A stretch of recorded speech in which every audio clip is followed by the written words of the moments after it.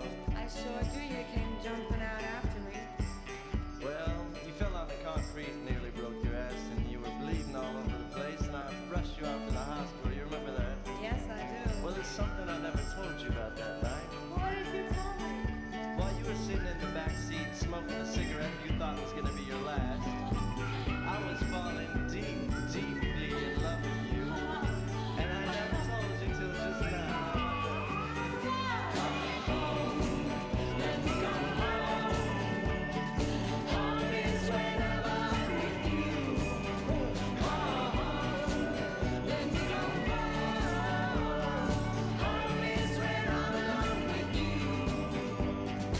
Home, let me come home.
Check. Quick announcement, our 2 o'clock sessions are going on now, so if you want to join one of those, please funnel out into the rooms. If they do get full, since one session was canceled, we'll have overflow seating in here. And that's all for now. Thank you.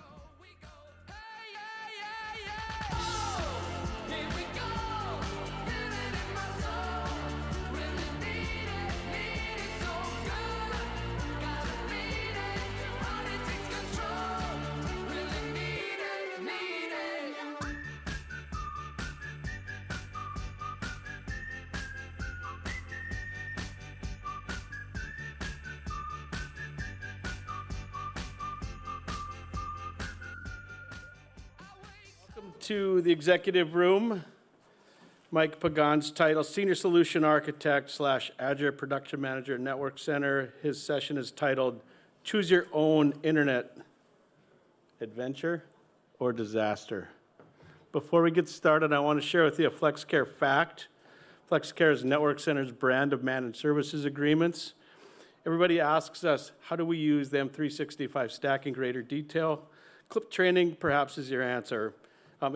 It's an employee training and enablement tool. They have great videos around the entire M365 stack that you can leverage through your FlexCare agreement. Pricing begins at $25 per month for 50 users, and it's super cost effective upward from there. If you're interested and want to learn more, please get a hold of one of your account reps. Without further ado, I want to continue to introduce to you Mr. Mike Pagan, and I can't tell if he wrote this or if AI wrote this, because seriously, Goonie, you want me to read this about it? Over 22 of the past 22 years, Mike has worked in many areas of information technology. He uses this experience to design and install solutions for our customers. A majority of his experience is in server software, hardware technology, such as VMware, vSphere, Microsoft productions, such as Microsoft products such as Exchange Server, Windows Server, Active Directory, remote desktop services, virtual desktops as well. Along with his server experience, he works with Cisco networking, Citrix virtual apps and desktops, Veeam backup and recovery, various server and storage hardware. Most recently, Mike has been designing and implementing cloud services, including Microsoft Azure, Microsoft 365, as well as Azure Active Directory. It's a lot. Mike is a superior being, been at Network Center for a long period of time, my close personal friend, as well as an unbelievably talented technician. He puts up with sales guys. He's famous for saying he doesn't like salespeople, but I've worn him down over time. That's as many nice things as I can say about Mike in a month, and I had to read them to you today, so enjoy. Mike is a superstar, superhuman, great father, and good friend. Without further ado, it's my pleasure to introduce to you Mr. Mike Pagan.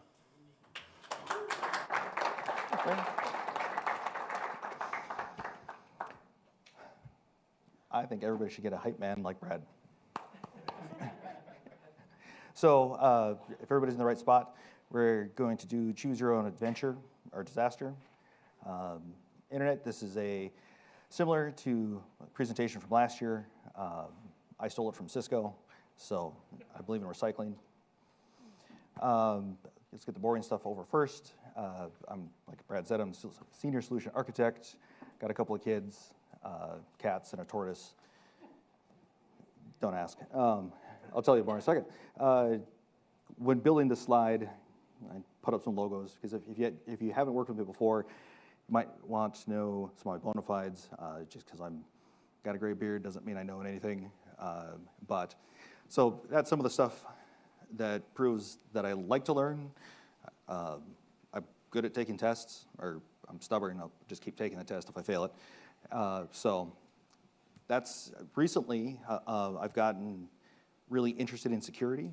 So that's why this is kind of a passion for me. If you're interested in something, it's more interesting to you, and hopefully I can make it more interesting for everyone here.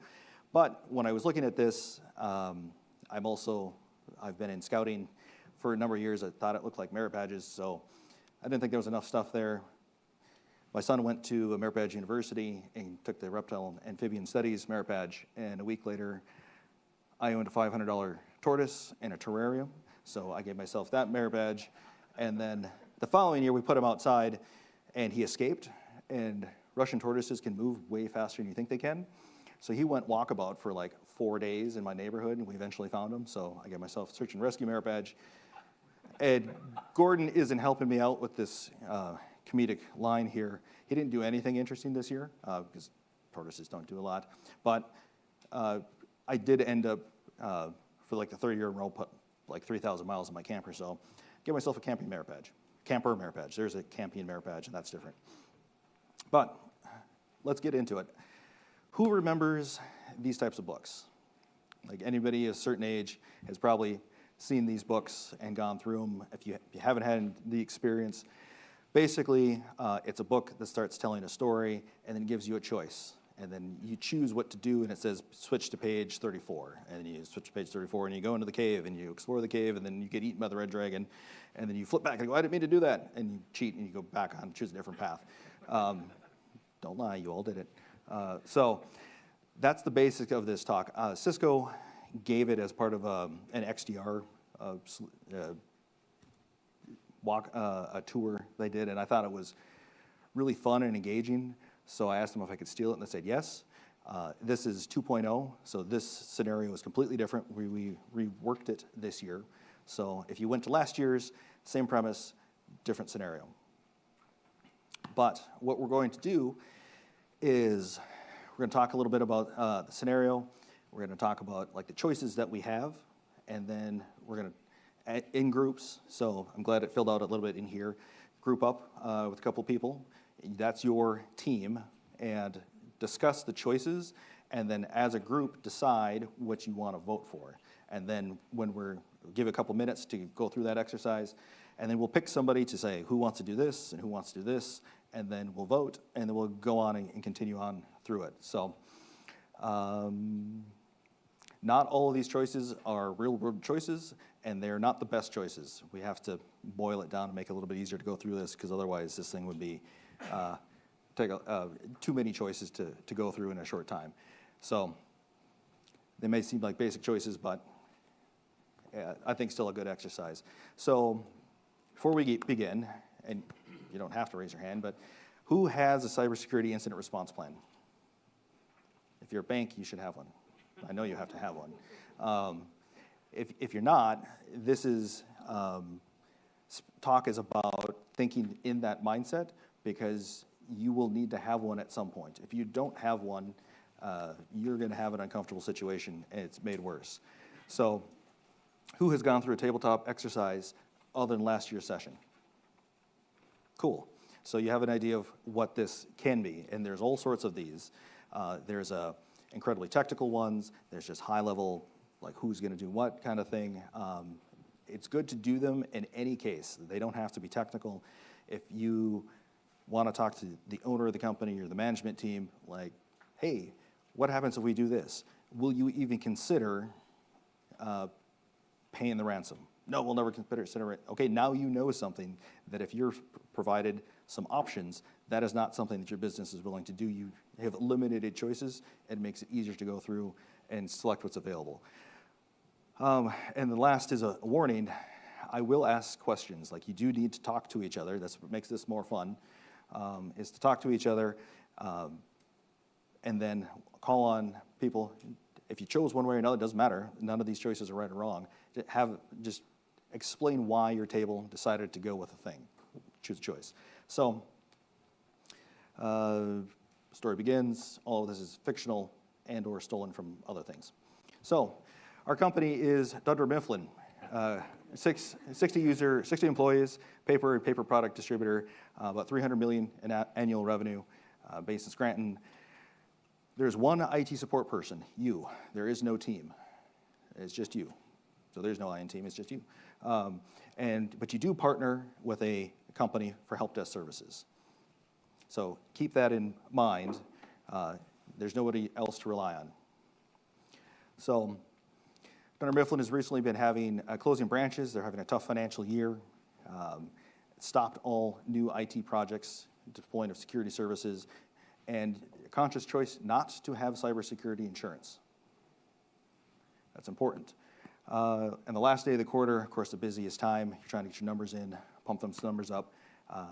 You notice that your internet is slow. The help desk, you call the help desk, they recommend that you reboot the firewall. Easiest thing to do is reboot the firewall, and that fixes everything, right? But it'll take the internet offline for a while. It's a busy day. It's the last day of the quarter. You're having financial issues just overall. High stress for everyone. Everybody's trying to close the end of the quarter, get their numbers done. That is basically our first choice. What do we want to do? So here are our choices. We can have the help desk try to determine why the internet is slow. You can just reboot the firewall.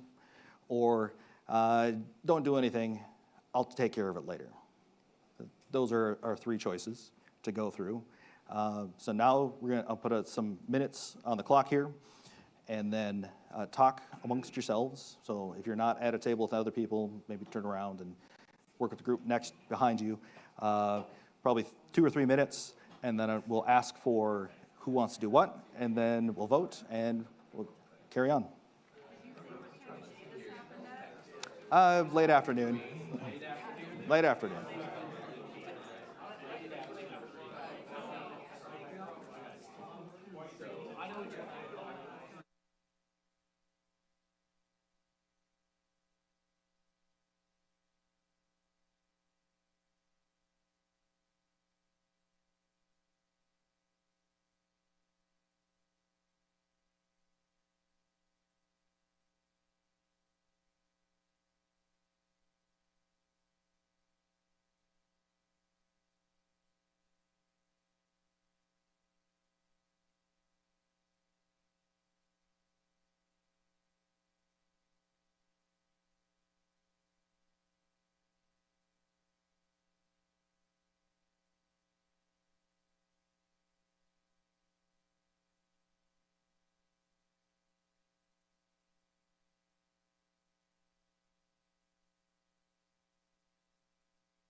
All right. So, what did your table decide? Who wants to vote on an option? Yeah. You said reboot the firewall. So why do you want to reboot the firewall instead of the others? Well, we discussed because if it is a bottleneck at the firewall, hopefully causing the slowdown, hopefully that'll resolve. And if it's not,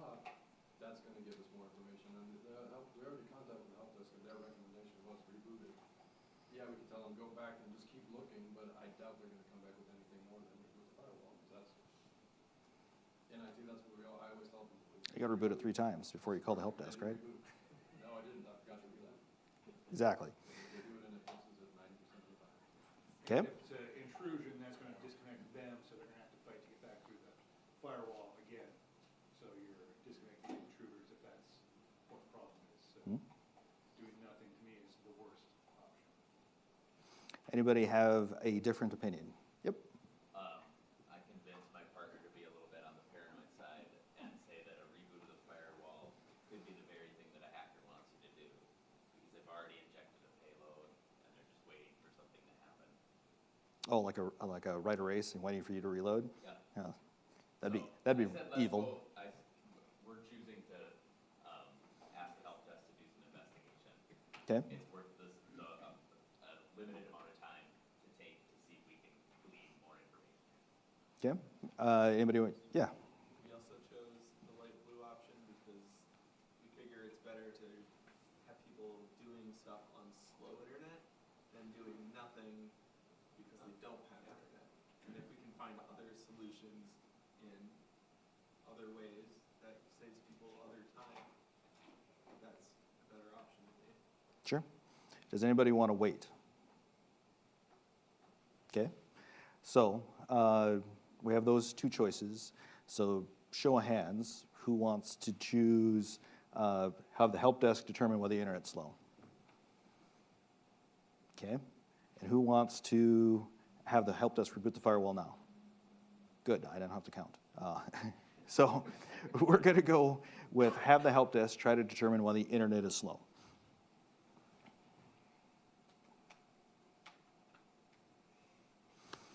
So the help desk looks at the issue. They report a lot more outbound HTTPS traffic specifically than normal. The issue is tracked down to a workstation in the sales department, but that person who usually uses it is out of the office, so there shouldn't be any traffic on that computer. And then further looking, they find that the traffic is going to that URL. And then based on the odd website and the maxed out internet traffic, the help desk determines that someone is exfiltrating your data. They're stealing your stuff, which is causing your internet to be slow. You also have reports of a few workstations starting to come in that they've been encrypted. Help desk recommends getting hold of an IR firm immediately. Do you want to contact an IR firm? So, yes or no? You don't have cybersecurity insurance, so you're going to have to pay for it out of pocket. You're in dire straits financially as a company because you've been closing some branches. So, that's your choice. I suppose you could quit and just walk out of the building.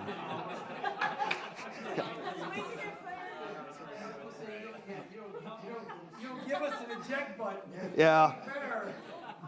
So that's where we're at. We'll do 3 minutes.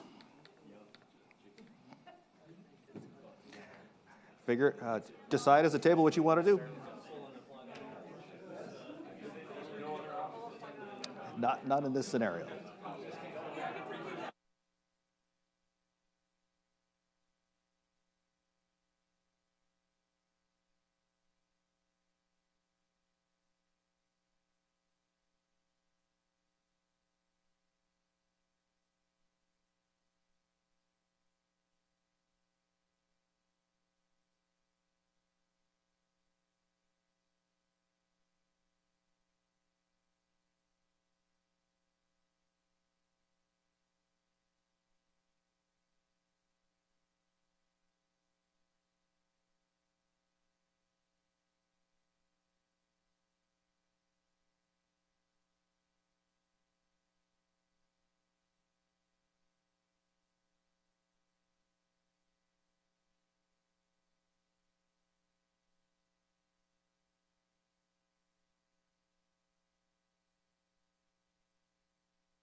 All right.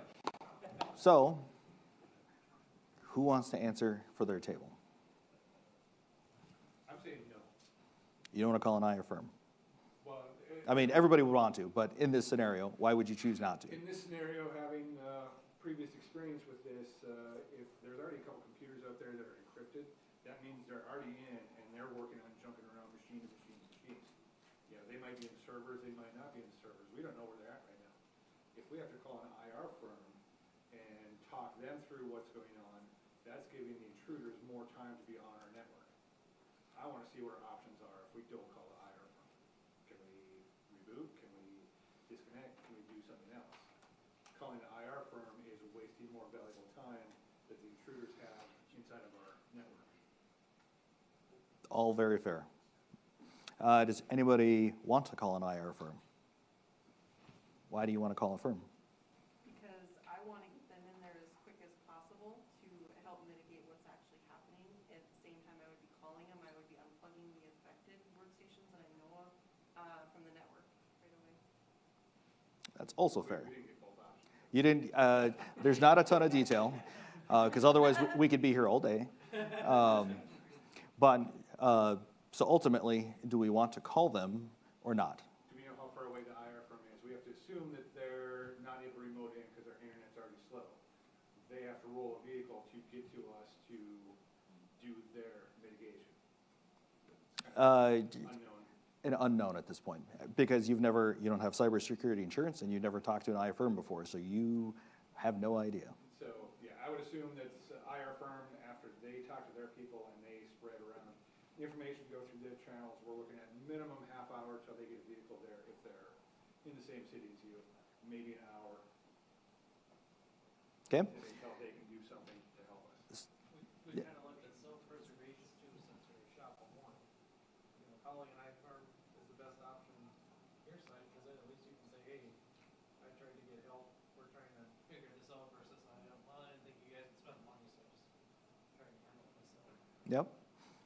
I guess I'm thinking, isn't there a legal, I mean, you're a company, so you have customers' information, so there's almost a legal requirement for you to contact somebody, a third party or intermediary. I mean, I guess from my standpoint, the first thing I'm doing is I'm pulling the plug to the internet. We're done.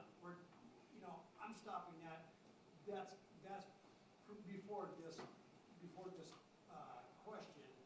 But then to me, I guess I'm thinking you have to have a legal reason, you have to have a legal requirement to call an IR for somebody like that. Because you're now talking about customer data, information that belongs to other people, not just your company.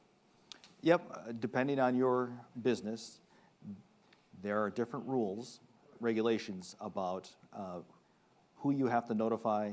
If you are required to notify, states are starting to make some rules about it. But if you're a medical facility, I think you'd automatically have to. If you're a state or local government, I think you'd be mandated to do it. But in this case, it's a paper company. If they're not holding any credit card information on site, they're not withholding to do anything, really. So, I don't believe private firms are required. no, I don't think so. I don't think you're ever gonna recover unless you have somebody external come in and help discover it. That's a fair point, too. You are betting that you can recover it, or so. What do we want to do? Do we want to call the firm, or do you want to not? Show of hands, who wants to call an IR firm? And who does not? You guys are getting... So we're going to call an IR firm just based on the vote.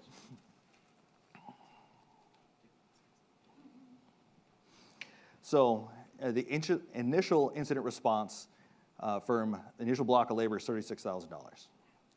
Last I saw a quote, it's like $450 an hour times 40 or 80 hours just to get started. And how fast can you transfer $36,000 to somebody? With a PO, it's usually a PO. I don't know if you have credit cards that can swipe it. So sometimes it can take a day to get that contract in place so they can get started. So you're right that not even having somebody physically come to your location, just getting a remote firm started it takes a lot longer than you think it will. So having a understanding that and knowing what to do kind of ahead of that is important. So the firm gets, after the paperwork gets finalized, the firm gets started, they start deploying security agents, reviewing logs on the systems. Your internet is shut down for 2 days while they perform their initial triage activities. Devices are slowly allowed to come back on the internet throughout the next week. You're fully up and running again. The IR firm has determined that Toby from HR had brought in a USB drive that had his vacation pictures from Costa Rica on his work computer. It also had malware, and that's how they got in the system. So very important bit of information that if we did not have a professional IR firm who's used to doing forensics, we would not have known where it came in. So that's a really important thing because otherwise, at some point, you're guessing. So you caught the malware before your server data was encrypted. You had some workstations that were encrypted. But it appears the bad actors exfiltrated data from your network. Do you know what they have? Did they get Toby's vacation pictures? Did they get your tax information? Did you get your contracts? You don't know how much data they had or how much access they had. So the IR firm can do an investigation on the dark web to take a look at the data that's out there to see what was stolen, because usually the next step after somebody steals your data is they post a sample on the dark web to prove that they have it, to try to get you to pay for the ransom. In this scenario, the ransom's not really a part of this, but do we want to have the IR firm try to discover what information was stolen for an extra $25,000? And I made that number up, I don't know how much that is, but. So do we want to have the firm investigate? Am I rich in this scenario? You may be spiritually rich, but your company is cash poor.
About 30 seconds.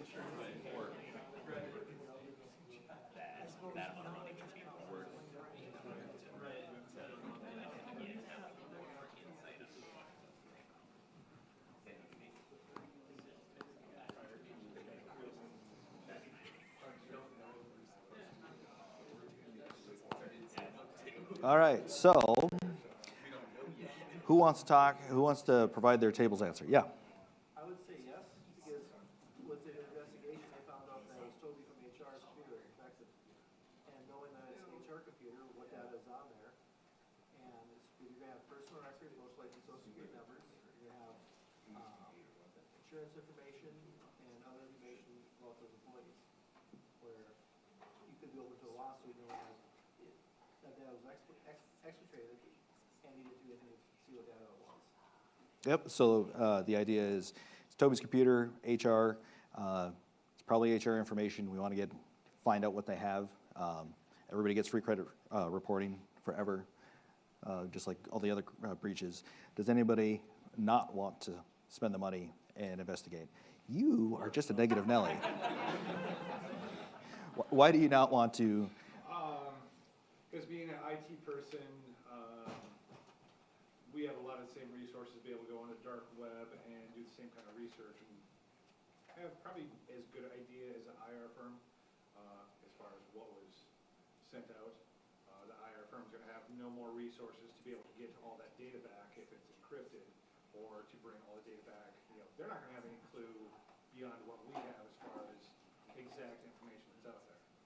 The attackers, they're going to post very limited information on what they show that they have. So is that worth another $25,000 on top of the $36,000 that we just spent for them to verify what I can verify in a cash poor company?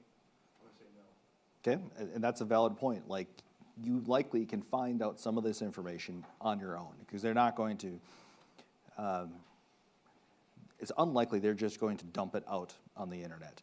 Now, that can happen. From what I have seen, I don't do IR as a career, so the ones that I've been involved in, they'll usually have a sample, like a couple of files that are to prove that they have, and a file and folder listing. But the last time that they did it, I saw it, they just posted it all online. I don't know if they just went nuclear. The other thing that's very easy to assume is that anybody who does these tasks, they're good at their job. Just like any other slice of life. Some of these groups, threat actor groups, suck at their job. So their scripts don't work the way they expect it to. So I've seen a place that got ransomed, wasn't given an opportunity to even pay the ransom. The information was just posted online. So they're like, why would we even bother to pay the ransom? Because it's already been out there for 48 hours. Anybody could have downloaded it. Why would I pay you? So let's vote. Who wants to call a firm to have them investigate? I might have to count. Who does not? Oh, that's like 50-50. Let's go no. Okay. We're going to say no, because I can't count that fast.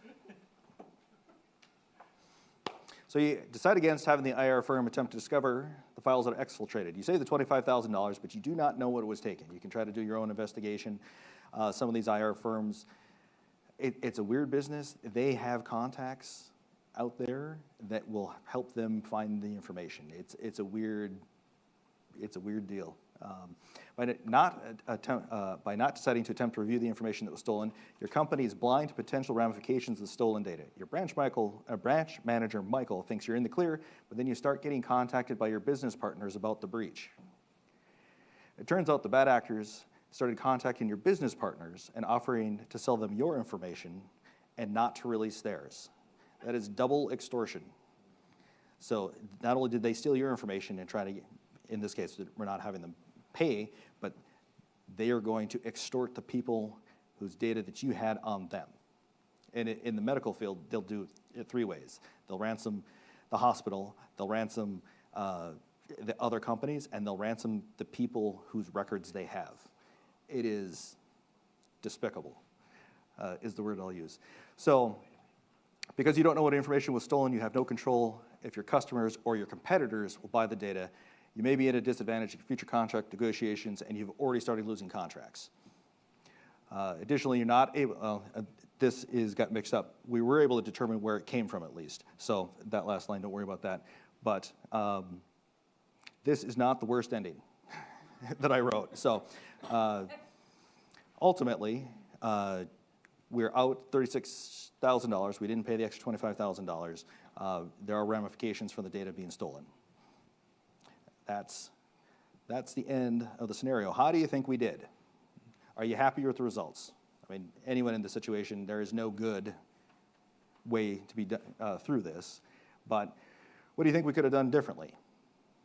I mean, have cybersecurity insurance, have firewall, like, of the choices that we had, what would you now would go back and do? I would have pulled the plug originally. Pulling the plug is Reboot, whatever. reboot the firewall.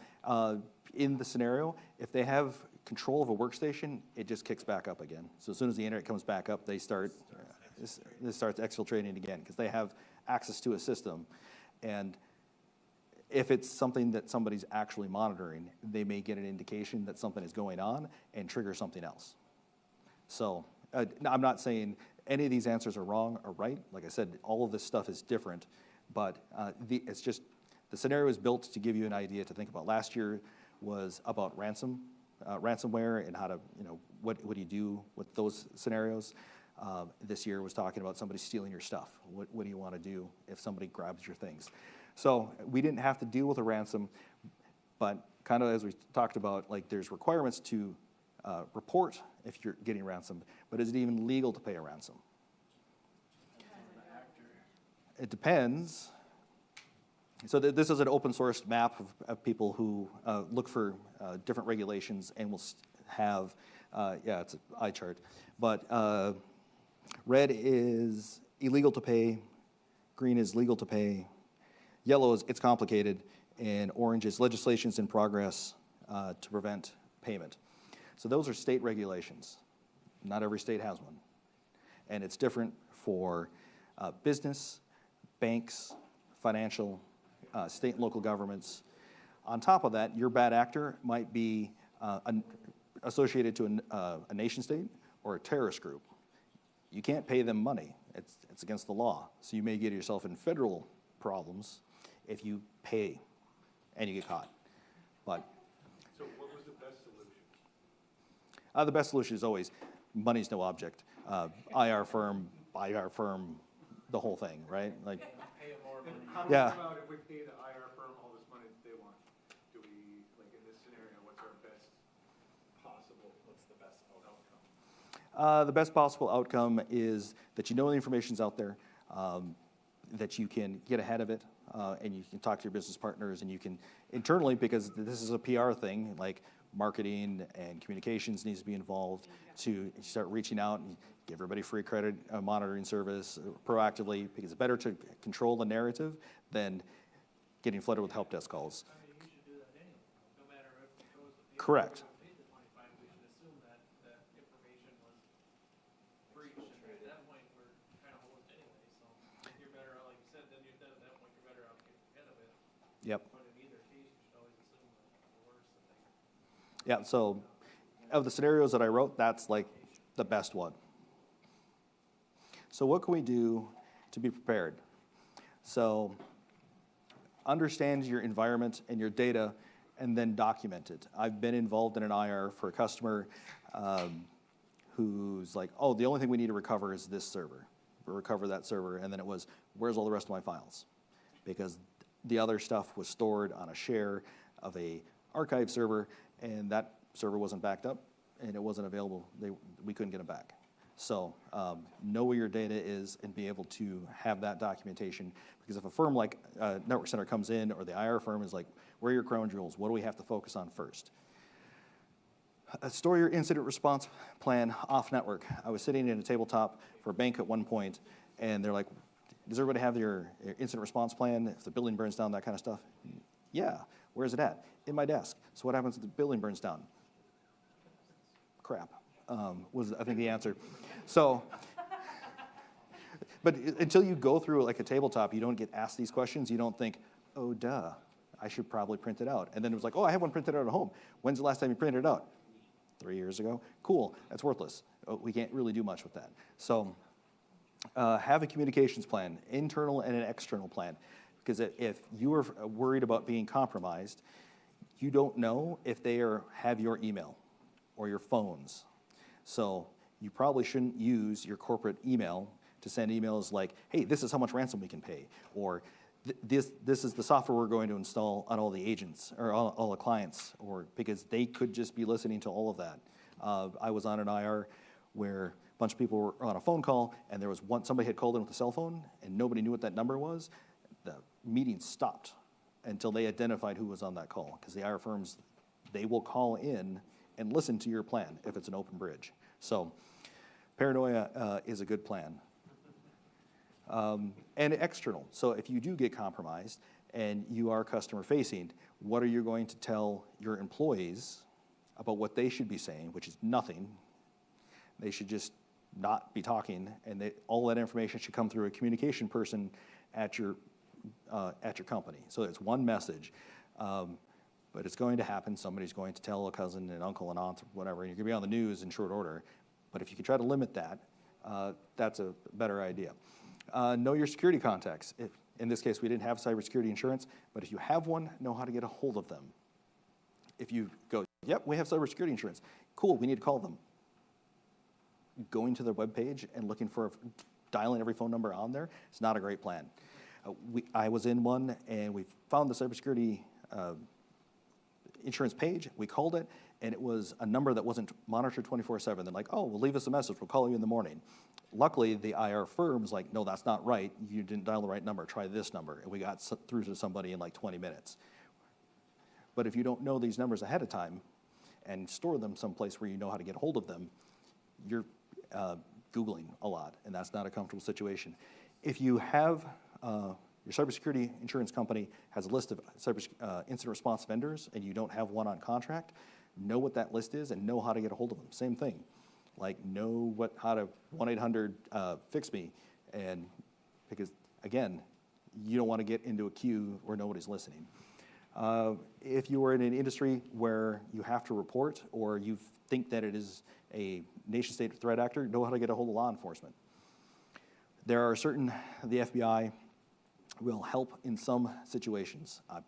I don't know exactly all the qualifications for one or the other, but if you are sitting local government, know how to get a hold of the next branch over. So they can at least give you some guidance or some assistance, and they will determine if they need to come and take over. Because if it's civil, water,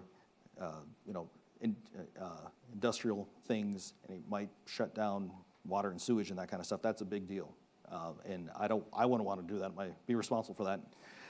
And then consider a cybersecurity IR firm on a retainer. A lot of the organizations will allow you to pay a fee, just like a lawyer retainer. Hopefully that shortens the time from, I saw the bang to starting to work on it. So you call, they start working on it sooner, is the idea. So what can you do in practice? Educate your employees. It is easy to assume and get exhausted with doing like phishing campaigns and security things. Nobody wants to hear it anymore at this point in time. But ultimately, that's how something is going to happen. It's not some hacker in a hoodie typing away at your firewall. It's way easier to send 1,000 emails to get somebody to click on one. The odds are against us. This one, I believe really strongly that the longer I've been in IT is create a no-shame culture. If your employees have called their help desk and somebody is like, yeah, you're a dummy for clicking on this, or don't do that, or they are less likely to call if they do something again. They're your first line of defense and your early warning system. If they clicked on something and went, oh, I want them to call me, because then I can say, oh, that's fine. Okay, let's stop doing that. Remember their security training. But if they hide it, it could be all weekend that somebody has been on your system crawling around. And that is, you're already against the 8 ball when it comes to something like that. Complete a risk assessment. Various firms will do risk assessment. They will look at your IT environment and tell you where you're weak. Or you're not doing, your firewall's out of date and can't be patched. Your internal security, your patching system isn't up to snuff. You don't have enough security controls on the data that your users can find. It'll be a technical assessment showing you what you need to shore up. But a business impact analysis is what happens if this goes down, or what happens if that system goes down. I was recently helping with an IR of a system. Luckily, it didn't break out this way, but it was payday. And it was a payday for about 600 people in a relatively low-income area. If they had ransomed like they had no backups, and it would have been bricked until they paid the ransom, if they could have. So that's 600 people who don't get a paycheck for I don't know how long. And that is a big impact. Now, if the kiosk machine, it doesn't show the menu on in the lunchroom, don't care. But figure out what the most important things are and make sure you know how to restore them and make sure you know where they are. So if somebody needs to come in and I need to start restoring servers and you have 20 of them, this one goes first. Do something like this. Have a tabletop exercise. It doesn't have to be super technical. Just getting management around the table to go, hey, this happened. What do we do? Who do we call?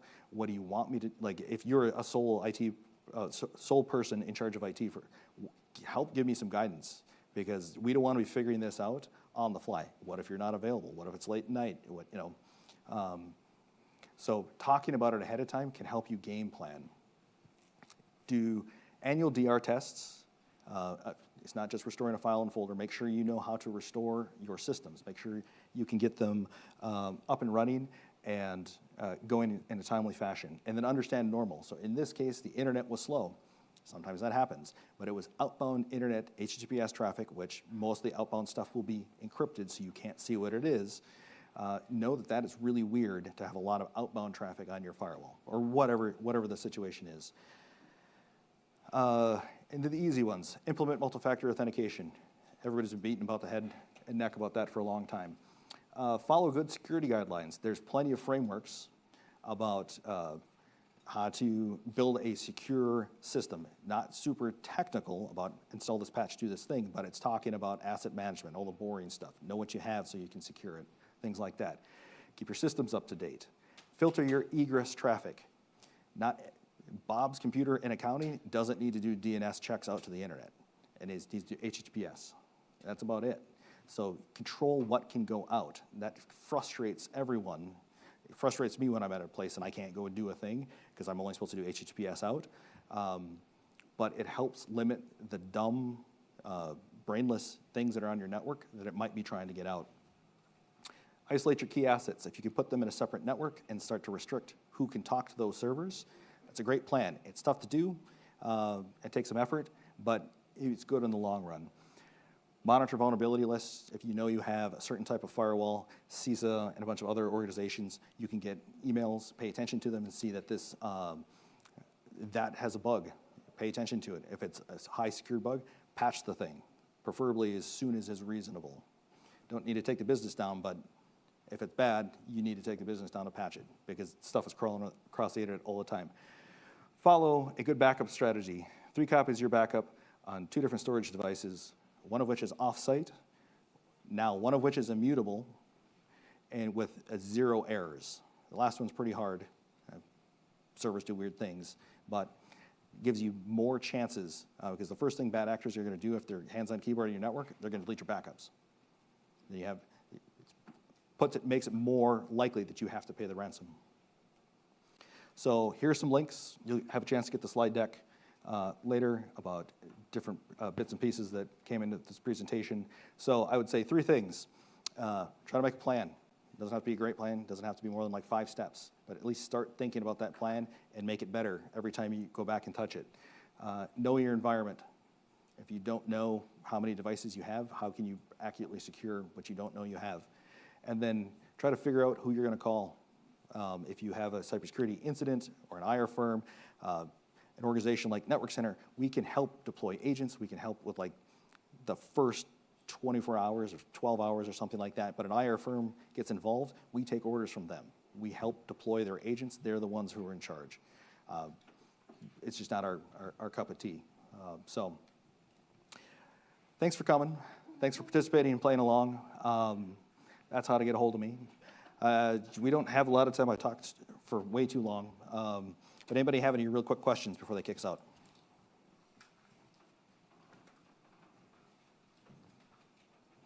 Yeah. Oh, sorry. Yep. Yes. Is it Chickadee check. All right. Chickadee check. Here we are. With like the rise of remote work and people, working in any state possible to get on your VPN or your systems and tools, are you seeing a rise in mistakes, or is? Not so far, but it's definitely more possible. So somebody's working from home, the danger is, okay, you have a really secure device, but it's sitting next to all your kids' laptops and Xboxes and everything else. If somebody compromises one of those devices, they have all day to poke at your device. One of the AXA Financial got nailed because somebody compromised a Plex box and jumped to a laptop, and the guy was working from home, and he fired up his VPN, and it never canceled, it never closed the VPN tunnel, so it just opened, and over a weekend, that's how they hopped into AXA, that's how they gained foothold, that's how millions of dollars of damage happened. So like, how do you secure like a Bluetooth speaker or a device or something like that? The goal is not to have them on like the same network.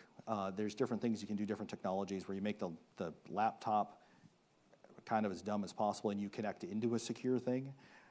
So you're not really using Windows to connect in, you're connecting into a session, and that session is secure and the devices are secure. So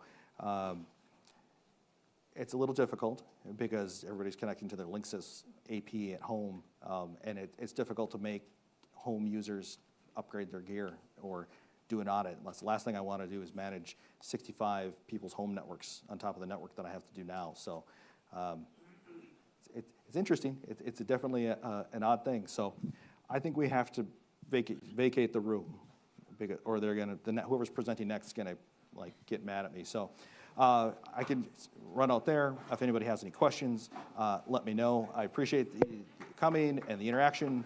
Have a good day.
same.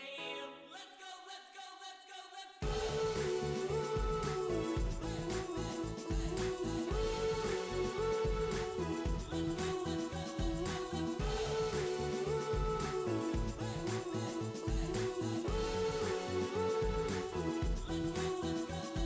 Say what you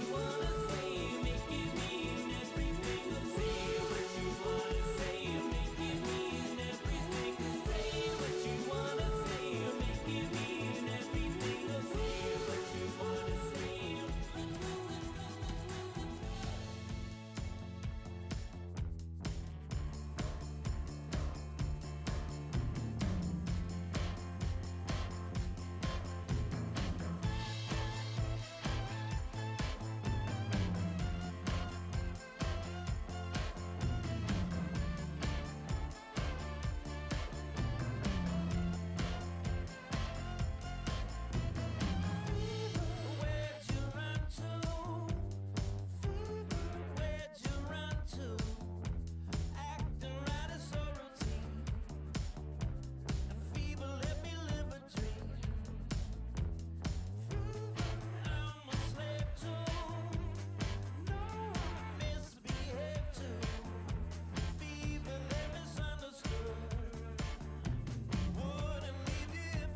couch with a flip phone, just like you, like I like fingers in your mouth. Up on the sun, playing drums with a bleach bone, just like you, like me, like everybody else.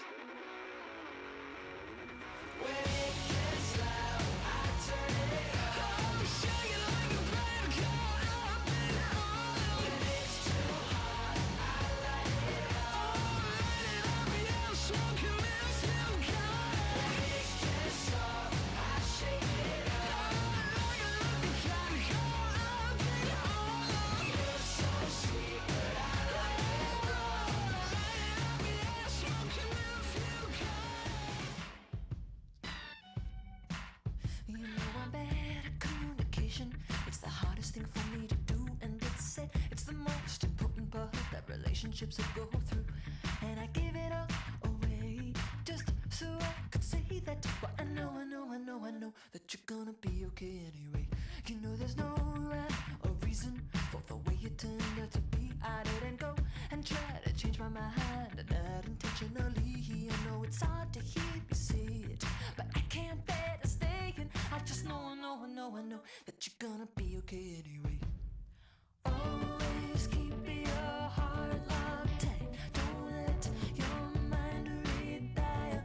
Oh, but I just couldn't take it. I tried out not to beg you, but I fumbled, and when it came down to the wire, it felt bad. It felt right. Oh, but I fumbled, and when it came down to the wire, it felt right. It felt right. Oh, but I fumbled, and when it came down to the wire, it's your imagination trying to make it what you want it to be. Because I'm sorry I did what I did, but it came naturally, and I gave it away just so I could say that. Well, I know that you're gonna be okay anyway. When I tried to keep myself together after all the opportunities, I tried to stay true to you, and I tried to do what you wanted from me, and I gave it away just to hear you say that. Well, I know that you're gonna be okay anyway. Always keep your heart locked tight. Don't let your mind retire. Oh, but I just couldn't take it. I tried out not to beg it, but I fumbled, and when it came down to the wire, it felt right. It felt right. Oh, but I fumbled, and when it came down to the wire, it felt right. It felt right. Oh,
I finally found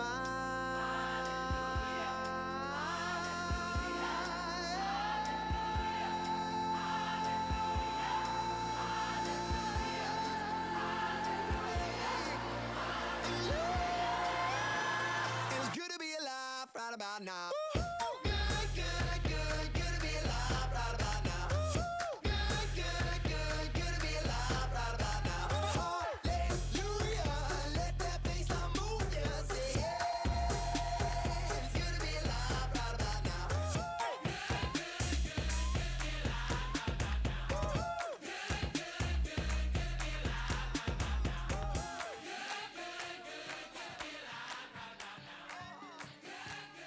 Take it off, take it in, take off all the thoughts of what we've been. Take a look, hesitate, take a picture you could never recreate. Write a song, make a note for the lump that sits inside your throat. Change the locks, change the scene, change it all, but can't change what we've been.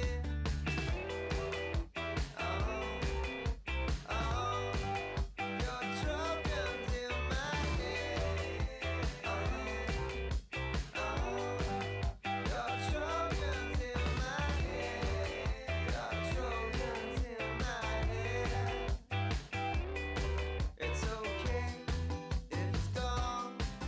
The thoughts that you had, it was the one. And oh, what is left? For all those times you said what you get. Oh, gone this. Walls get painted anyway. Oh, you got in the gates, but it all got away.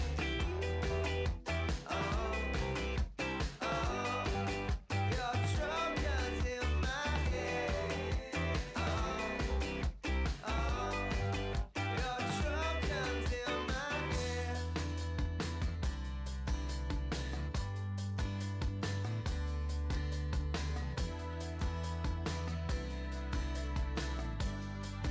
Your Trojans in my head. Your Trojans in my head. Your Trojans in my head. Your Trojans in my head.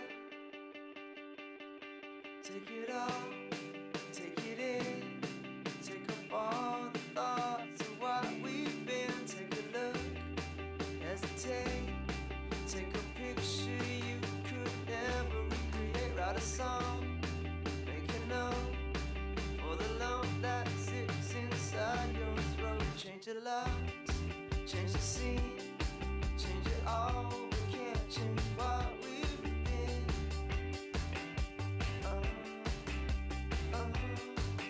Your Trojans in my head. Your Trojans in my head. Your Trojans in my head. Your Trojans in my head. Your Trojans in my head. Take it off, take it in, all the thoughts of what we've been. Take off all the thoughts of what we've been.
against my wall. His eyes are open. His eyes are open. Oh, 'cause I want more. I want more. More. His eyes are open. His eyes are open. Hey, hey, hey. My body tells me no, but I won't quit. 'Cause I want more. 'Cause I want more. My body tells me no, but I won't quit. 'Cause I want more. 'Cause I want more. It arrives me out of town. I had me a boy, turned him into a man. I showed him all the things that he didn't understand. Whoa. Then I let him go. Now there's one in California who's been cursing my name. 'Cause I found me a better lover in the UK. Hey, until I made my getaway. 1, 2, 3, they're gonna run back to me. 'Cause I'm the best baby that they never gotta keep. 1, 2, 3, they're gonna run back to me. They always wanna come, but they never wanna leave. Exes and the oh-ohs, they haunt me. Like the oh-ohs, they want me to make them oh-oh, they won't let go. Exes and O's.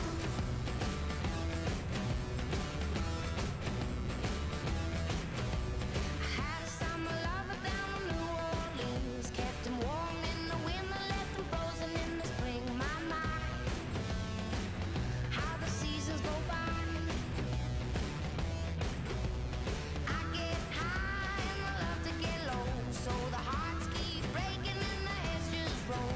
You know, that's how the story goes. 1, 2, 3, they gonna run back to me. 'Cause I'm the best baby that they never gotta keep. 1, 2, 3, they gonna run back to me. They always wanna come, but they never wanna leave. Exes and the oh-ohs, they haunt me. Like the oh-ohs, they want me to make them oh-oh, they won't let go. My exes and the oh-ohs, they haunt me. Like the oh-ohs, they want me to make them oh-oh, they won't let go. Exes and O's.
you close your eyes, does it almost feel like nothing changed at all? And if you close your eyes, does it almost feel like you've been here before?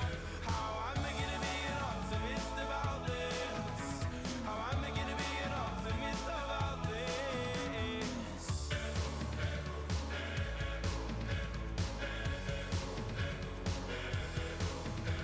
Oh, where do we begin? The rubble or our sins? Oh, where do we begin?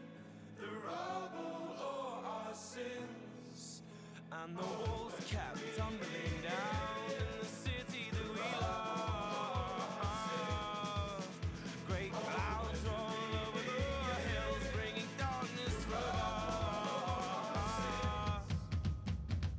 But if you close your eyes, does it almost feel like nothing changed at all? And if you close your eyes, does it almost feel like you've been here before? Oh, how am I gonna be an optimist about this? How am I gonna be an optimist about this? If you close your eyes, does it almost feel like nothing changed at all?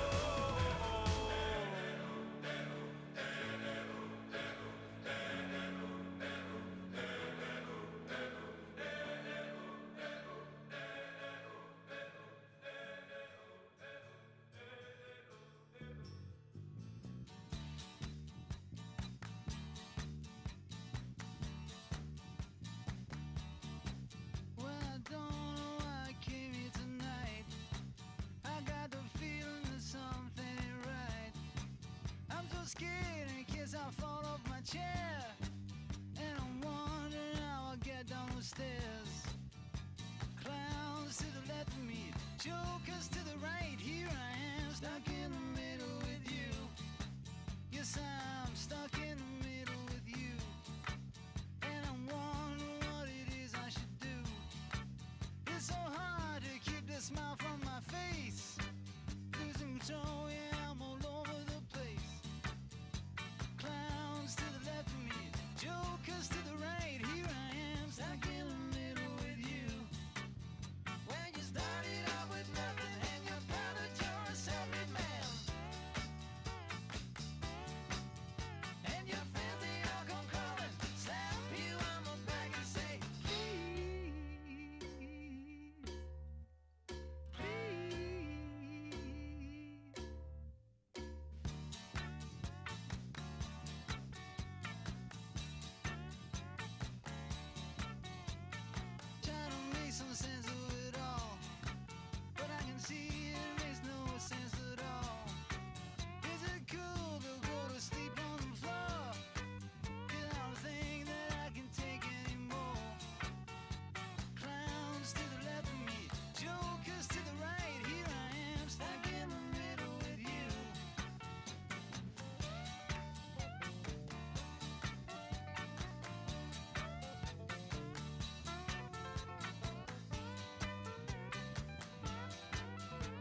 want you by my side, so that I'll never feel alone again. They've always been so kind, but now they've brought you away from me. I hope they didn't get your mind. Your heart is too strong anyway. We need to fetch back the time they have stolen from us.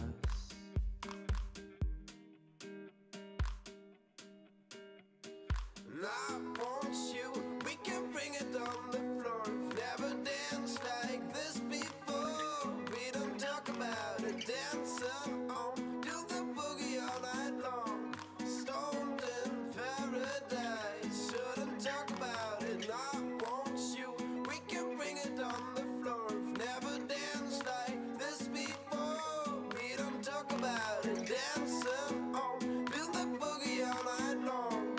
Stoned in paradise, shouldn't talk about it, shouldn't talk about it.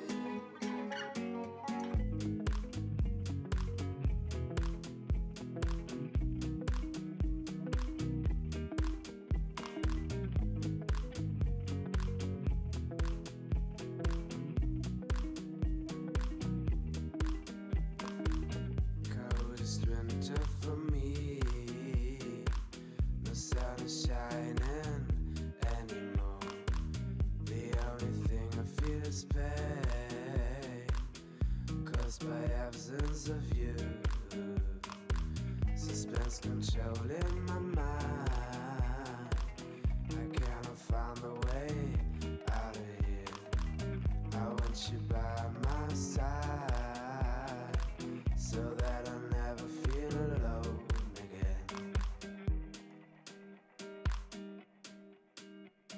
And I want you, we can bring it on the floor. We've never danced like this before. We don't talk about it, dancing on, do the boogie all night long. Stoned in paradise, shouldn't talk about it. And I want you, we can bring it on the floor. We've never danced like this before. We don't talk about it, dancing on, do the boogie all night long. Stoned in paradise, shouldn't talk about it, shouldn't talk about it.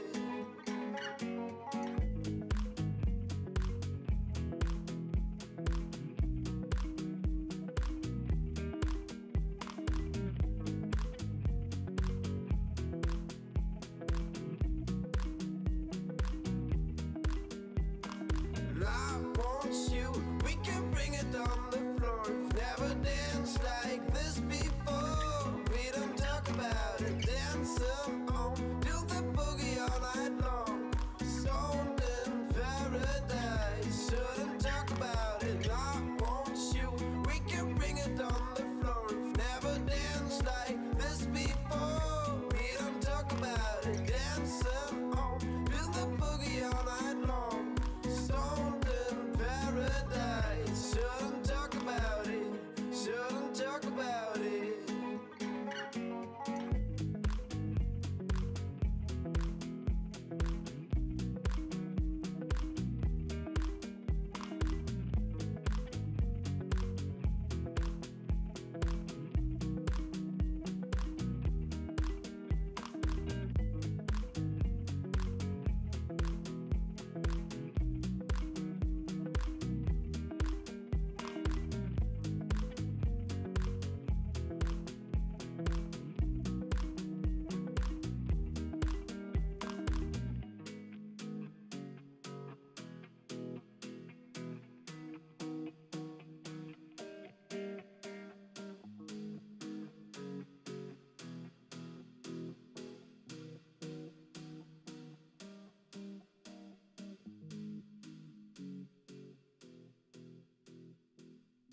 sounds.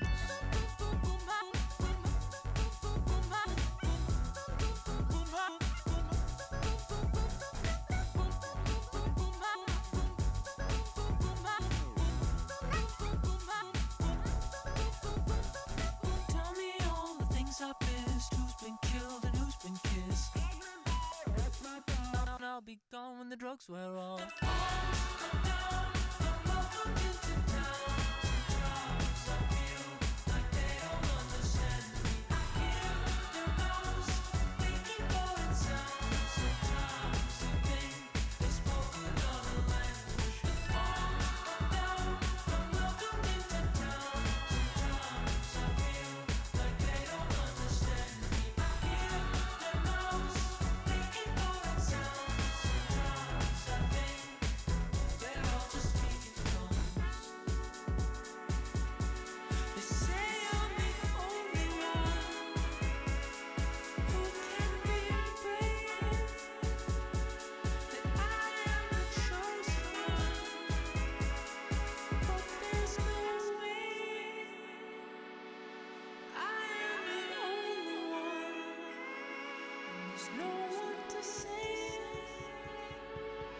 There's nowhere for them to run. Boom, boom, boom, boom, boom, boom, boom, boom, boom, boom, boom.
as we wait for our 4 o'clock session here on the main stage, our Leaders in IT panel. Feel free to grab snacks, grab some beverages. There's 2 bars, one here and one over on that side. And we'll begin here shortly at 4 o'clock. Thank you.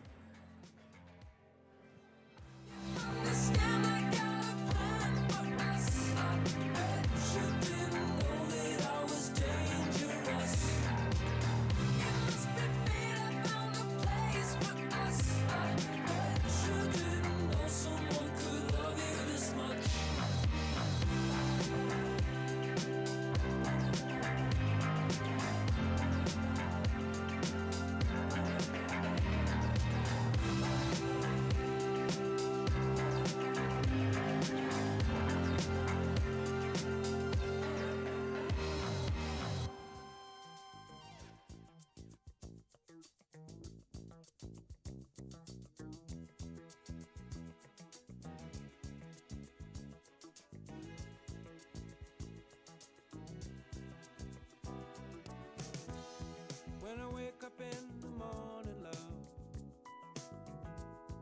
and the sunlight hurts my eyes, and something without warning, love, bears heavy on my mind. Then I look at you, and the world's alright with me.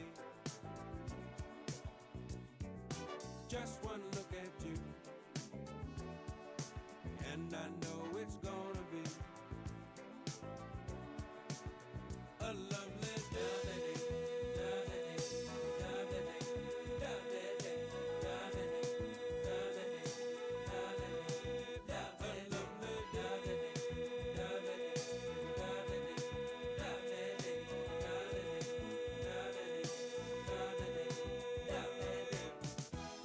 When the day that lies ahead of me seems impossible to face, when someone else instead of me always seems to know the way, then I look at you, and the world's alright with me. Just one look at you, and I know it's gonna be a lovely day.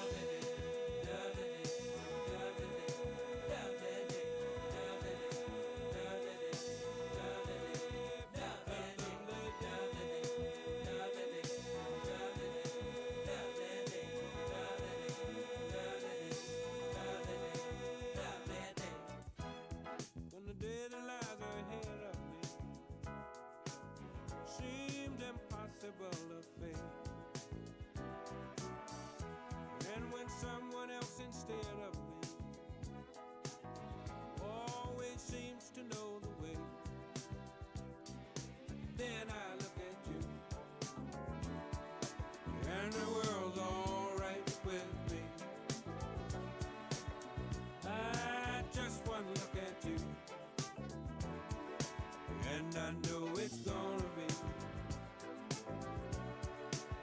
a lovely day.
much too loud, running up and down the stairs.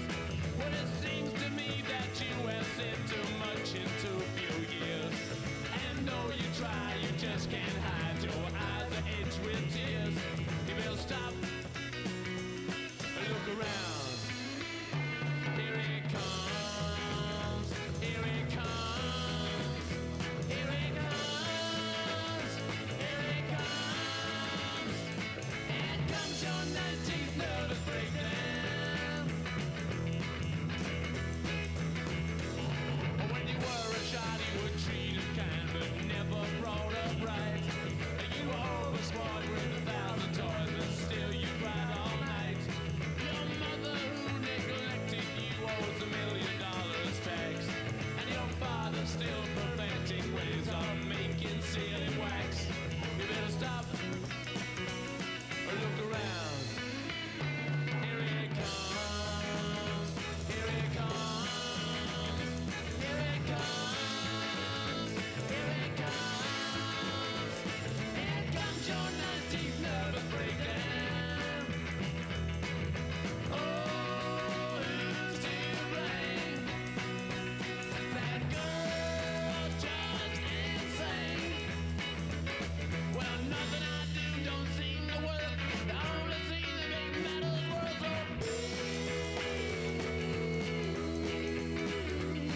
You were still at school when you had that fool who really messed your mind.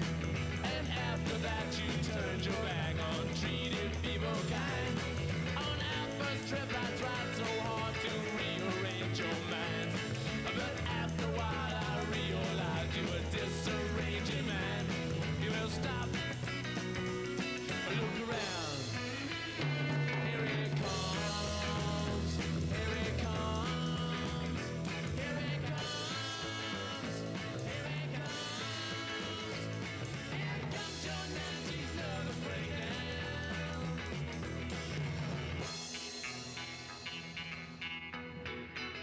If I could have your attention, please. Please grab some snacks or drinks if you haven't done so already, and draw your attention to center stage, where we will begin our Leaders in IT panel discussion, hosted by our very own Vice President of Operations, Todd Bortke, joined by our Leaders in IT. Todd, take it away. Thanks, Brady. Well, we'll begin the last session to wrap up nVision here. Thank first our panelists that have joined us today. We'll put some questions out to them, but I think to start with, Joel, if you wouldn't mind starting to introduce yourself, introduce your company, maybe a little bit about what the company size is, your end users, and maybe your primary business unit. We'll just roll down the line. Yeah, absolutely. Whoa, that's loud. Yeah, so we're Vector Windows based out of Fergus Falls. We've got 2 locations, both in Fergus Falls. Been there for about 12 years, currently serving in leading the technology, cybersecurity, and physical security operations there.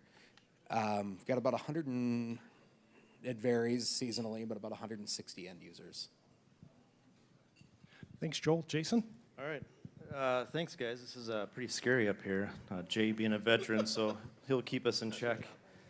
Jason Lazella. I'm with Microbiologics, Inc. I've been with the company about 2.5 years. IT operations manager there. We have about 270 users.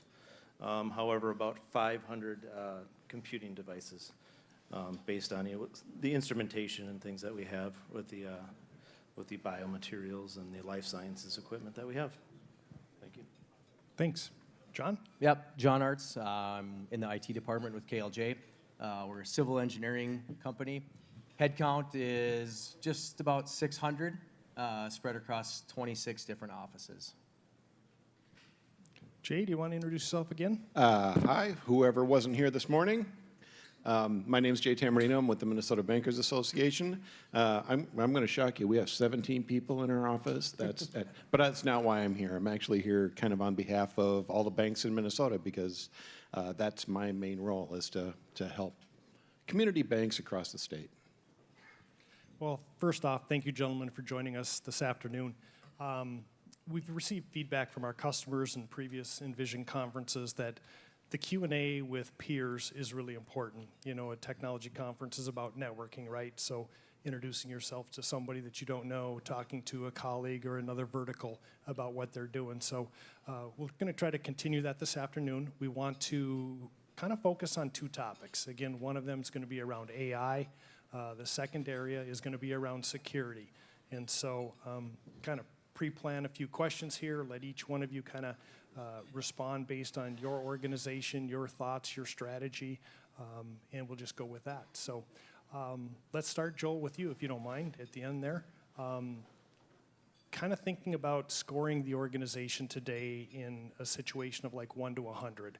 Where do you feel your organization is at with the adoption or use of artificial intelligence? Yeah, I'd probably put us somewhere between 15 and 20%.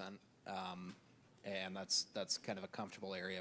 We're using it primarily on an individual basis for composition, communications, things like that, things that it's really good at and things where it can save us a lot of time. We have a few people on my team as well that are using it for development, and it's really sped up that process. One user in particular, anytime there's any sort of development project, he's back and forth with his friend ChatGPT. So and leveraging that has really increased our speed on those types of projects. Jason? Yeah, absolutely. We're about at the same, I would gauge us. We're using it primarily just for the end users, like you said. Our marketing department is starting to take advantage of some Adobe AI tools to help them with their marketing campaigns and so on and so forth. In IT, we are the only folks in IT that or in the company that are using Copilot, just so we can kind of understand it and kind of figure it out, and so that we can support it and better equip our end users with that. But then we're also looking at if we're not using EDI for order entries or for order automation, we're also looking at our customer service department to try and automate some of their order entry. So we're looking at some third-party products for that. The other portion of that too is we're really looking at a data cleansing operation before we transition files and stuff, all that stuff out to SharePoint, to where it should be consumable via AI as well, and OneDrive obviously too, making the transition to that. Thank you, John. Yeah, I'd say we're probably at that 15 to 20% mark too. Kind of slowly rolling into this AI environment. It's been a fast-changing environment. I'd say IT services, we're trying to understand it along with our end users at the same time. We're primarily using it for helping with job descriptions, sharpening emails, kind of letting it organically grow within the company and getting feedback. We do have a pilot group set up that we have monthly meetings with to kind of get feedback. What are they seeing? What are they using it for? And then growing from there. So, yeah. I can't say that it's even 15% in banks. It really depends on maybe the IT structure of the bank and what's available. If you look at, breaking it down by subsection of the bank, HR will use it for writing. Marketing will try to use it as much as they possibly can to get ideas. I'd like to see it more in maybe the cyber fraud region to see how we can leverage it more, but it's really not very big in banks yet. Everybody's really scared about pulling the trigger on anything. What do you guys see as possible limitations that you're running into now, or maybe your end users that are using the AI tools? What are some of the limitations, and are they being imposed by you organically within the organization, or is it an understanding of the tool set? So let's go the other way. John, you want to take that one first? Yeah, I think one of the limitations is how fast it's changing. Our environment right now, it's within our own tenant. We do have a organization corporate AI policy that kind of sets guardrails for appropriate use and who gets a license to use. So we use Copilot. It's a small sample set of people, like I said before, but We can't really manage personal use of ChatGPT or all the other various AIs out there, but what we can manage is within our own organization. So it's kind of a back and forth type of an operation, but I think the biggest thing is just that education, that making sure our content stays within our own tools that we own, that we use with Copilot. So I think that's probably one of the things that if there is a limitation, is this is what it's intended for internal use only. And if we give folks the opportunity to use, ChatGPT. We did a search on our survey within our environment to see how many people use some form of AI, and it's interesting. There's quite a few, more than what we thought. Some have a paid version of ChatGPT. So those are the folks that we're trying to harness and that information. What are you using it for? What are you seeing? So it's kind of just that monthly meeting, understanding those limitations of, okay, keep our content within our own tools. Jason? Yeah, sure. We went the same route. The first thing that we wanted to do was back it by policy. So we formed a digital innovations committee, AI specific focused, so we could write that policy and deploy it to the end users, just to make sure we set the guardrails and to make sure that our end users were not, that they're very clear of what data they can and cannot put into a chatbot to protect our intellectual property and whatnot. Yeah, I guess that's what I can say. Thanks, Joel. Yeah, the limitations that we have with AI right now are primarily self-imposed. We're kind of on that threshold of being very reluctant to start using AI anywhere where proprietary or sensitive data is concerned. And it's going to be a while before we look to break that pattern. The other limitation is really, in our industry, we're tied to some more discrete software that's really designed for our industry, and the adoption in some of those applications is just going to be a lot longer road than it is in some larger ERPs and things. Hey, Jay, this morning you talked a little bit about policy, right? Yep. And we heard that here. So if you want to touch on that piece a little bit again, I think it would be good. No, I think you hit it right on the head. You need to establish what the guardrails are. We're going to use it for this. Have it clearly written. Everybody signs off on it. Really, it's just a matter of knowing what questions are there, anticipating the questions that they're going to be asking, and then they're going to throw you for a curve all the time, trying to grade that information and then digging down into that even further. So as long as you have a clear understanding, this is allowed, this isn't allowed, and then have ramifications afterwards, going, hey, you're not allowed to use this anymore because you keep asking it this. And you have to be able to prove it through the log files, going, we have a clean record of everything that you've ever done. Yeah. So that's the big piece. Well, that's a great lead-in, because the next question I was going to ask is, how fearful or concerned, maybe is the better word, are you gentlemen with not knowing that some of your staff is trying to do something with AI, whether that be with your corporate data or not? So any one of the three of you want to touch that one? I'll start. Yeah, I don't sleep very well at night. No, I'm just kidding. No, it is a concern, but honestly, there's really not much we can do about it other than educate our end users and just make sure we back it with policy, and do routine checks is all as I can say, and continued education and whatnot. Everybody's trying to figure it out, really, what to do. In their personal lives, as well as enhancing their business life. As well as trying to improve business processes. And create efficiencies and automations and all that kind of stuff. So, on one hand, I want to encourage people to try and figure it out and use it, but just use the right data. Do not dump anything out there that you're not supposed to do.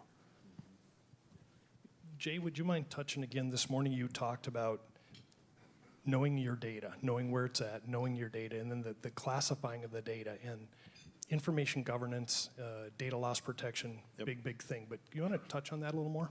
Sure. As you're setting up AI, you can actually set it up to, your shared file or your OneDrive and everything. And if you're pumping everything out there, it is free reign. I mean, you have to be able to say, no, this data is off limit. This is locked down. We have to have this. I think part of the biggest problem as we keep collecting years and years and years of data out on servers, everybody just keeps putting it out there, creating folders. You have to have the security controls in place to lock down that data so that you can, at the flip of a switch, go, that's offline. Nobody can see this. No applications can see this. For sure, AI is not going to be able to parse that information to look for data within it. Because if you don't do that, and somebody Google or just does a search for, payroll tax records from your CEO, it will find them.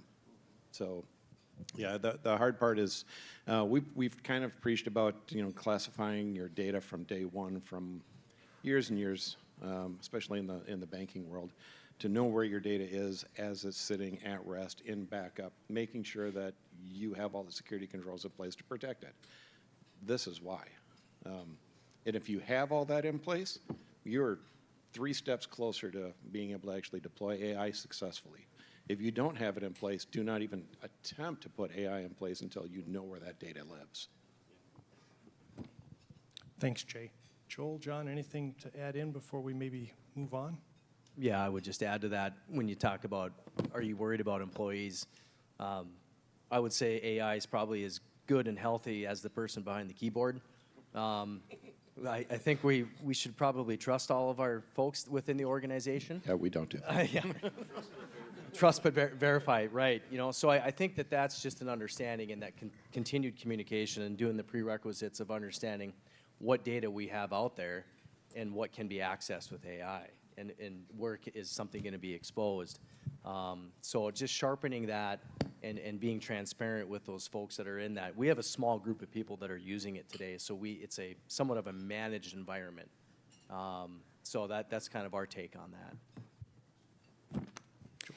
Not much to add other than what's already been said here. But for us, it's about training those end users. We have a pretty responsible user base, I like to think.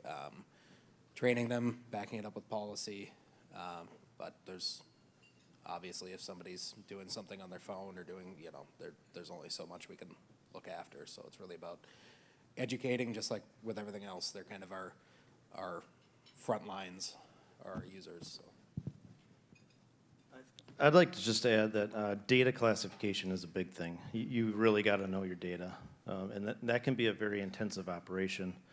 So if you haven't started, I would start now, just to going off of your guys' points.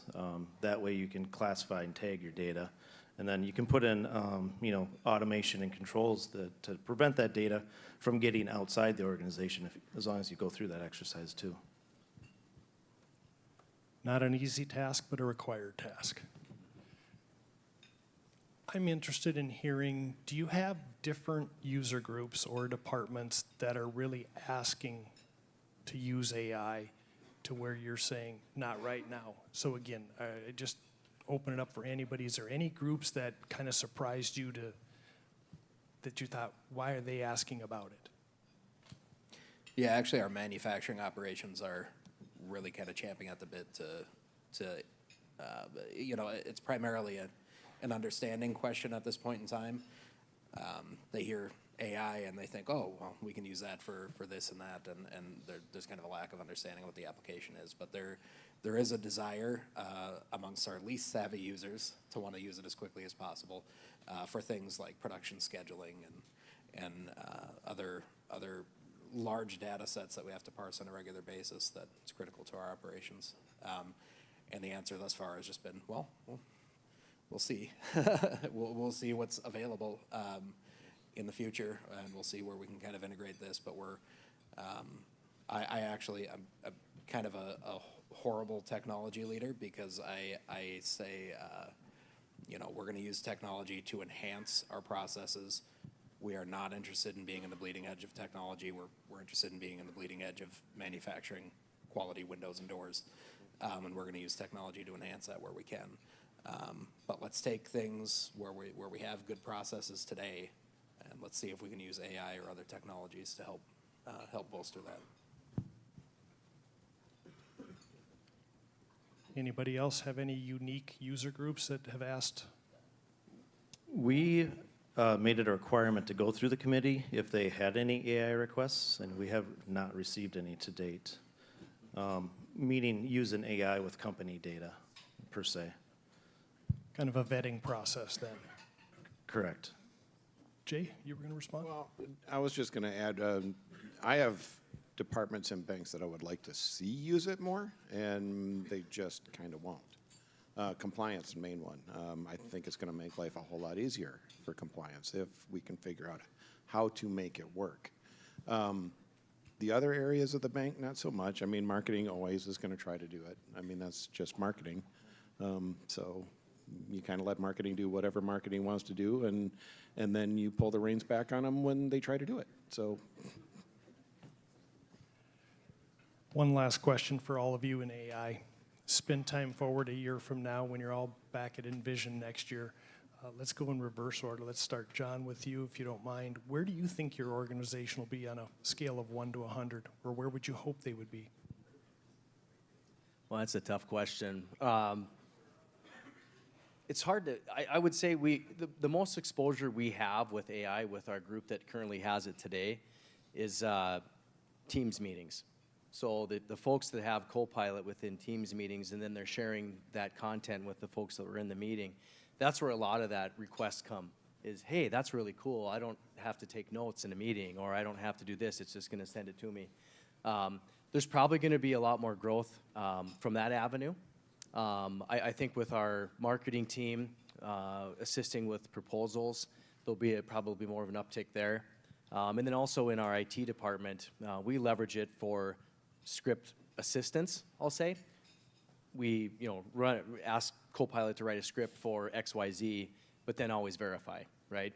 So it's hard to base it. I think the demand as we continue to move forward is going to be greater and greater, but we also have to harness that so we can manage it as we grow into it. Thanks. Jason?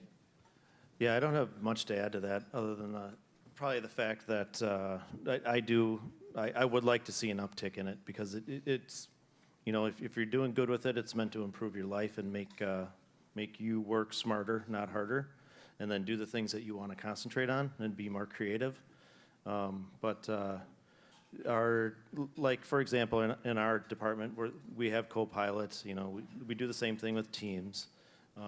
We're doing the same thing with our BAs, our business analysts, are doing a lot of summarizations of things and just improving their lives altogether, right? So yeah, not much to add to that. Sure. Yeah, I'd say if we're at a 20 today, I expect us to be at about a 21 this time next year. Just trying to build out the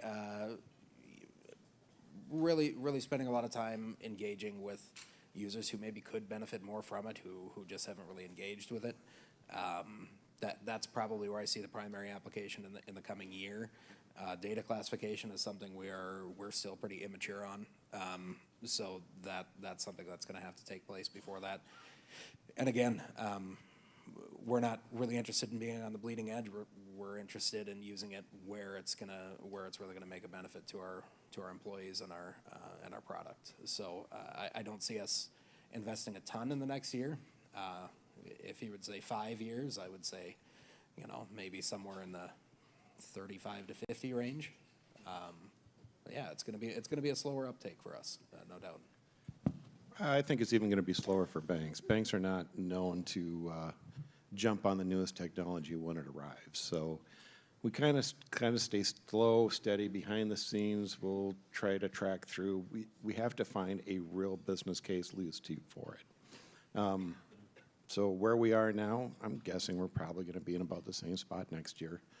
Maybe a few more banks will jump onto it a little bit. I don't see a huge uptick until some of the big providers, the Fiservs, Jack Henry's, FISs of the world, come out with a solution. They're going, hey, you have this. This is what we have. This is how it works. Then we'll start looking at it. Well, gentlemen, we're going to switch gears. Time's going fast, and so we're going to switch over to security. And so, no, you can stay in the same chair, Jay. No, that's all right. Should we turn them around and face these people? Well, we got cameras facing this way, so I think we're okay. With the security landscape, I'd like to know your impression on, and Jason, maybe we'll start with you. Do you feel that the tools that you're using in security to protect your organization are staying up with the changing in the threat vectors? Short answer, no. It's always going to evolve. They're always going to be one step ahead of us, I believe. So I just think no. As simple as that. If we could get to that point, I would sleep better at night. But I don't think we're ever going to get there. It's just your program has to be pretty diverse as to what you're using for tools, and it has to be complete. Don't negate or dismiss anything that's supposed to be part of the checklist. Like NIST 800-171 or CMMC or whatever the framework is. 27001 is you really want to be able to achieve that, which just helps your overall security posture, as a whole. And that's really what, I'm sure all these companies here and everybody around here is always going to have a struggle with that. And it's always maintenance, and it's always upkeep, and it's a lot of training. Let me add to that. I think it'd be important for our peers, our colleagues out here. Would you mind sharing maybe how much time you spend on a weekly, monthly basis around security-related items? And I'm going to ask everybody on the panel the same thing, but you know what? There's end-user training involved with security, right? There's managing, administrating security tools. Like you said, it's like staying up to date with what the tool is doing in the future, right, to stay with that. But any estimate of time that you or your team have to spend on security for the company? Yeah, I would say I log, I log time against things, and my team does, and the whole IT team as a whole does. I would probably put myself at maybe 5 to 10 hours a week of actually doing security activities, where that could be considered security activities. It's meetings, it's looking at logs, it's the training, it's know before, putting together campaigns, whatever the case is. It's looking at servers. It's patch management and vulnerability management. All those types of things, just kind of cascade into time. And then, we pay somebody to watch our environment, an MSOC and an MDR service. So I interface with those guys on almost a weekly basis. And then, they also send us stuff to look at and to confirm, is this natural in your environment, or is it something that you should be concerned about? So yeah, there's all types of activities that we're doing. It's a big list. Thank you for that. John, maybe the same two questions for you. One, do you think the tools are staying up to date? And two, how much time do you and your technology team spend on security? Well, they're sitting right over there, so that's probably a better question for them. But I would say security is like the king-size bed and covering it with a queen-size mat or blanket, right? So I mean, you feel like you're never comfortable. It's a vicious cycle, and I think it's just part of what we do. Sometimes it's things we're pushing for more automation in our environment, and also understanding where's our risks. One of the big things that we're trying to push is simple and secure. And what does that mean? Is minimize your exposure, which should minimize your risk. The amount of data you have out there, the amount of endpoints, the amount of servers you have, consolidating servers. When new threats are coming out, there's zero-day vulnerabilities. Those are the hot and heavy items you have to patch right away. We have all this other legacy software that has its own vulnerabilities that we forget about. So in our environment, what we've tried to do is take a practical approach because it seems like all IT staffs run really lean. We also have, we leverage NCI for some of that security posturing. We also have a SOC as a service, but I think the automation piece is making sure that you have a patch schedule with your critical infrastructure and all your endpoints. And we have physical endpoints, we have virtual machines. It all adds to that entire thing you have to support and not be disruptive.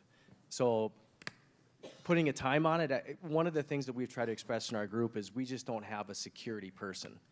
So my feeling is that cybersecurity is a shared responsibility between IT and the rest of the company. And that's where we send out simulated emails and that education, that monthly education. But I think even within the own IT department, everybody has kind of their window or their area that they're kind of focusing on for security. And just being transparent with the group, it's a tough challenge. It is the whole thing, like, what if something happens, right? What are we going to do? But it's just something we live with, and I don't think you're ever comfortable. Yeah, thanks for those comments. Joel, do you want to touch on, again, tools? Are they staying up to date? And again, how much time you and your team put in? And then, Jay, I'm going to come to you and ask you to kind of wrap security and AI all together. So, Joel.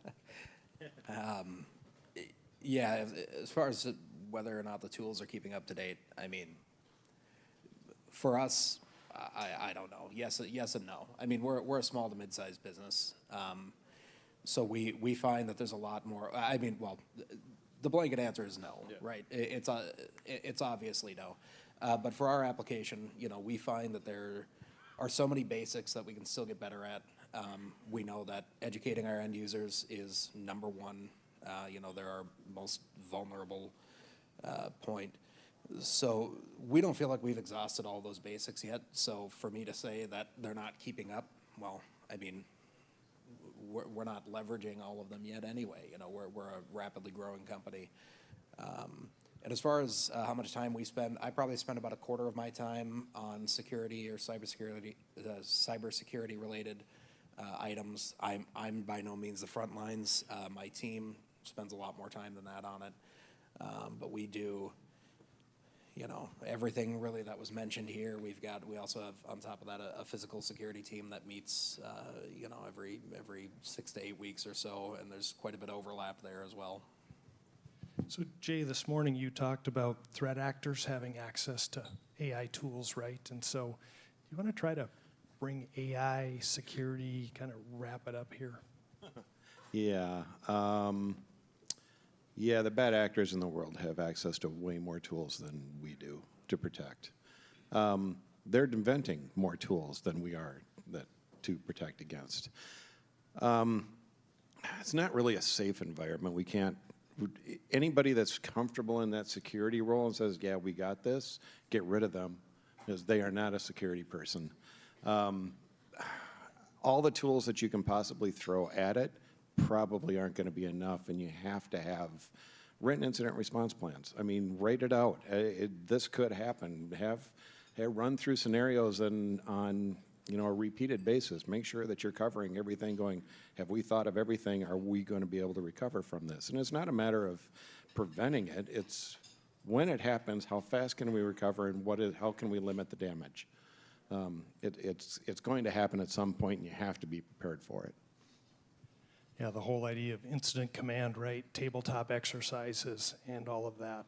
There's no there's no better security for yourself than preparation and not sleeping. That helps. Well, gentlemen, our time is coming to the end.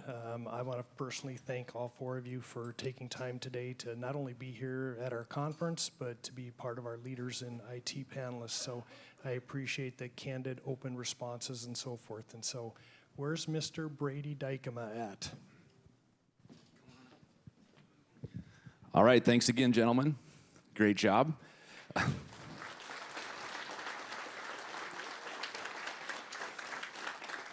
Thanks, Todd. All right, folks, you made it to the end of another successful nVision conference. There's really only one thing left to do, and that is to give away some prizes. So hope you all got your names put in the hat. Yep, gentlemen, go on down if you'd like. Where are we going to do that?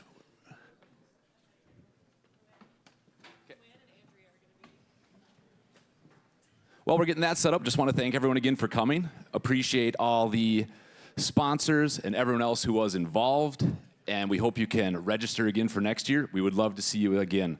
Thank you. All right, we'll get this going here too.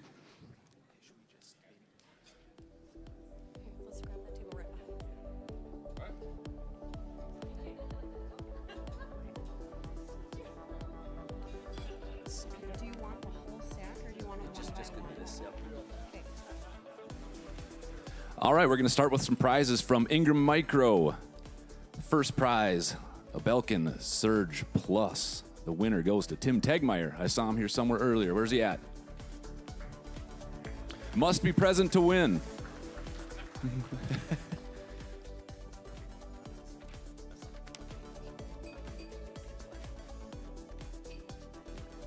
Yep. Tim, if you want to find the Ingram booth, where are they? There they are.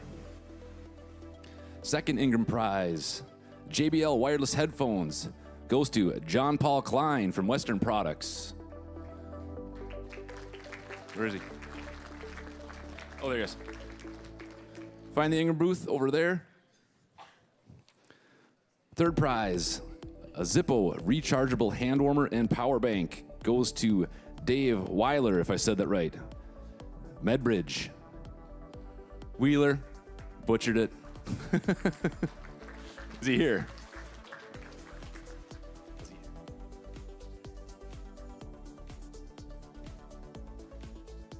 Are you here?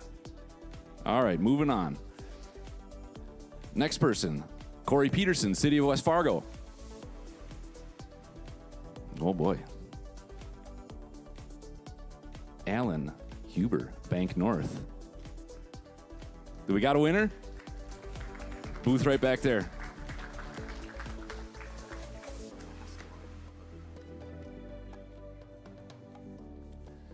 All right, from Stone Ridge Software, we have a blanket and a $100 gift card.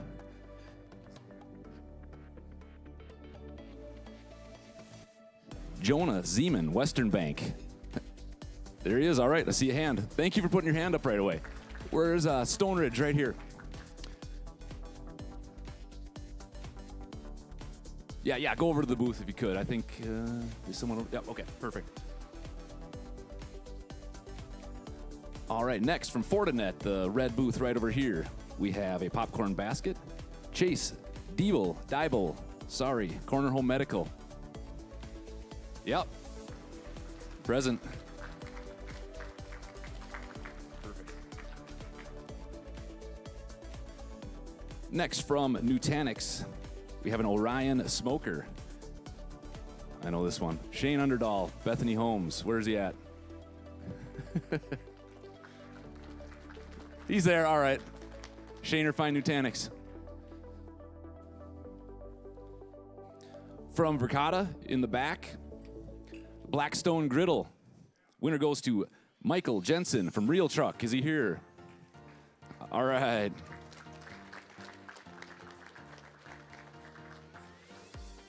From Midco, Solo Stove, Fire Pit. James Volrath, Dakota Central Telecom.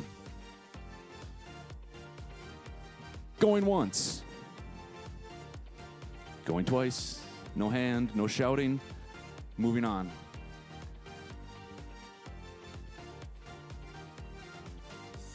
Cara Zastro. Yep. Did I say your last name right?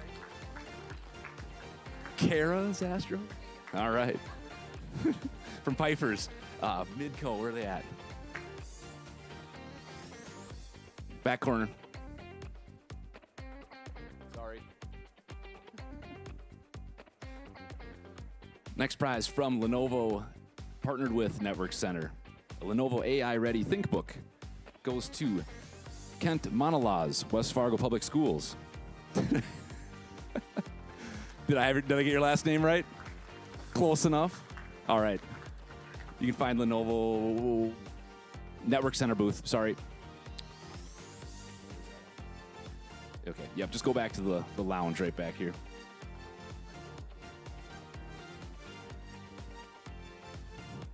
Next from Arctic Wolf, the booth, jeez, right by the door over there.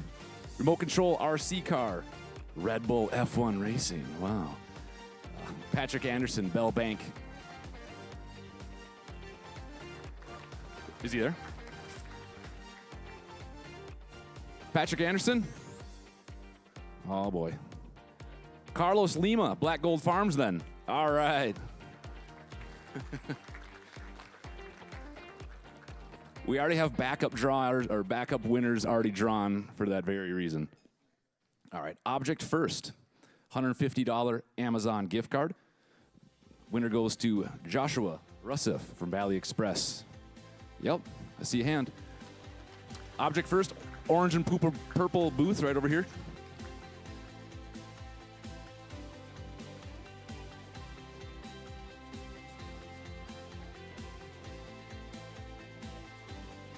All right, now for Network Center grand prizes. We will start with a meat thermometer.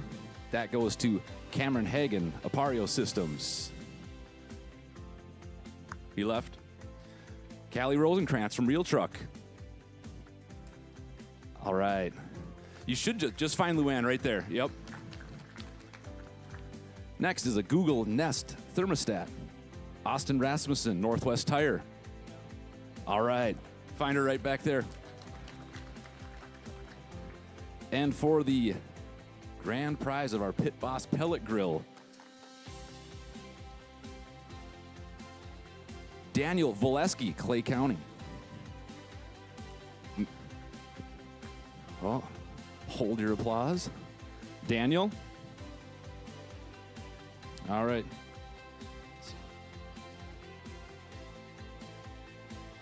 Maureen Miller, City of Alexandria. Oh, Maureen, going once, going twice. Okay. Lobby Benjoko, JLG Architects, is he still here? I don't think he is. Okay, yeah, okay.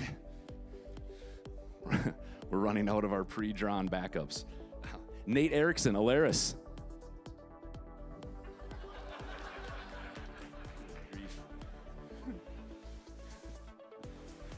Tim Sandin, Cass County Electric. Jeez. We can draw some.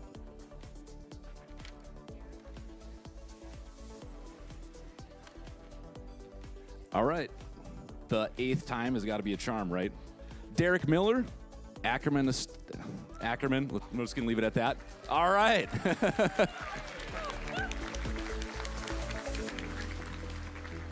Good luck lugging that heavy thing out to your vehicle, or if you need help, let us know. We can always find a way to help you.